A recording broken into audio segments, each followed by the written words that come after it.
Okay guys, so let's now get into negative production externalities. So when it comes to your negative production externalities, we're going to break down the diagrammatics very carefully, step-by-step process. We'll also discuss some potential solutions. So let's get back to basics quickly. Just understand what a negative production externality is. It's when there's external costs imposed upon society due to overproduction of output. Now that overproduction really refers to the fact that production is beyond the socially optimal level of output for the economy.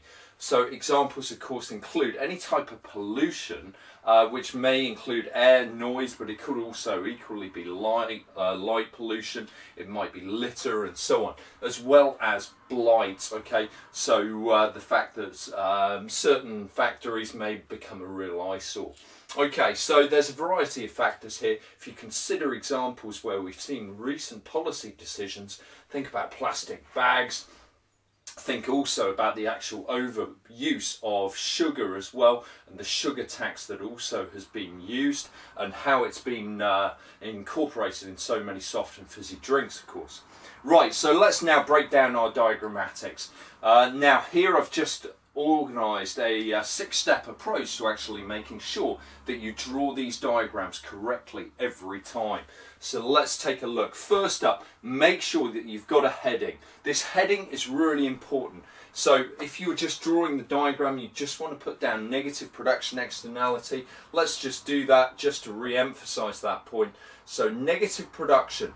Now, there we go. So we got negative production externality.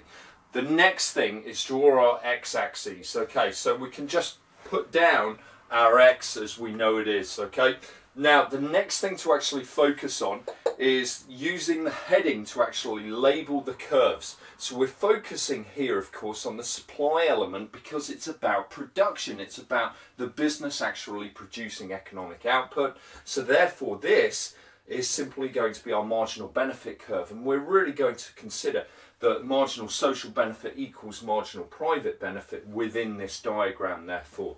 Okay, now the next thing is to then think about, right, well when it comes to this line here, well this is going to be for the firm themselves. This is going to be the marginal private cost of actually producing that output.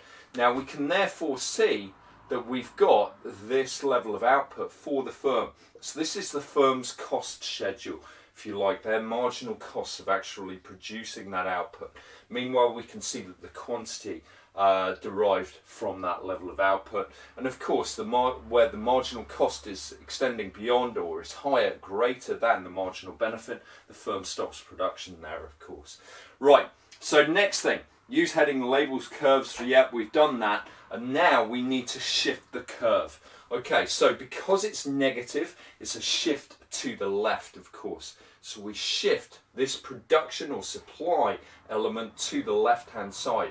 As we do that, we can then label that our marginal social cost.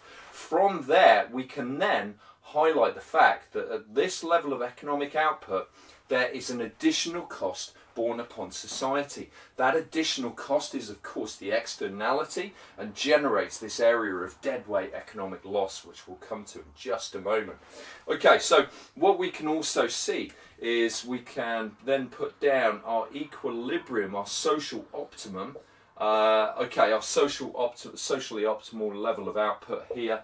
And that's where society would like us to actually reach that equilibrium point, but the free market equilibrium of course is at P1, Q1. Okay, so thus we can now finally highlight the area of deadweight economic loss. There it is. Okay, so those 6 steps, you really want to make sure that you get to know that process very well in terms of actually being able to draw these diagrams consistently well, because there's a number of these that you need to understand. Okay, great stuff. So this is looking good now. We've got our area of deadweight economic loss. We could stress here that this good is currently overproduced and the actual price level does not reflect the actual social costs that are borne upon society as a result of that level of production. Okay, nice one. So then we can actually consider ways in which this externality, this negative cost on society could actually be resolved, and how we could actually cut production to a level in line with Q star. So that's really the next point for us to consider. So there's a variety of means that can be used here. You can see that I've put down indirect taxation. So the firm, the actual polluter themselves who's producing that output, could actually be taxed themselves. So there could be a tax levied on the marginal private cost to actually increase their costs of production of this given good. That would certainly help. We've also got the option of a production ban, that actually the government could actually decide that only this many units of output should really be made in terms of what the firm is actually producing. So there could be a production ban which actually regulates that level of production to a given level of output. Then we've got pollution permits. Each of these areas we'll look at in detail, but pollution permits really help to incentivize the firm not to pollute by internalising the externality. Something else we'll look at in more detail. We could alternatively set a minimum price in line with P star, of course, and that would help to restrict economic output there. And the final point that I've put down there is about extending property rights. So making sure that the firm has some responsibility for making sure that they take care of that external cost borne upon society.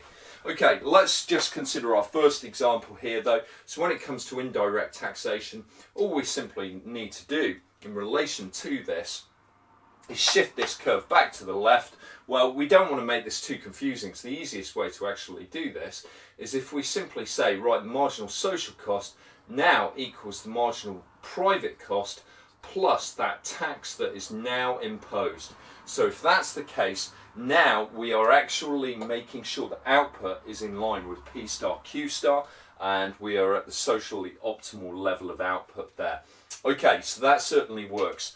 But of course you'd then be able to take that further and say that this is making a huge assumption that the government knows what the social optimum level of output is. Of course the government doesn't know. There is imperfect information in policy decisions, so that's a really important point to evaluate this notion of being able to actually restrict output. Moreover, how on earth is the actual government going to know what level to levy that tax at? So in terms of actually integrating the marginal private cost exactly in line with the marginal social cost borne upon society, it's almost impossible to know. But nevertheless, you actually showing that you understand the imperfections within such policy decisions and policy intervention is enormously impressive. So really do bear that in mind. So great stuff guys, this is looking really good. Thanks ever so much for joining me. See you next time.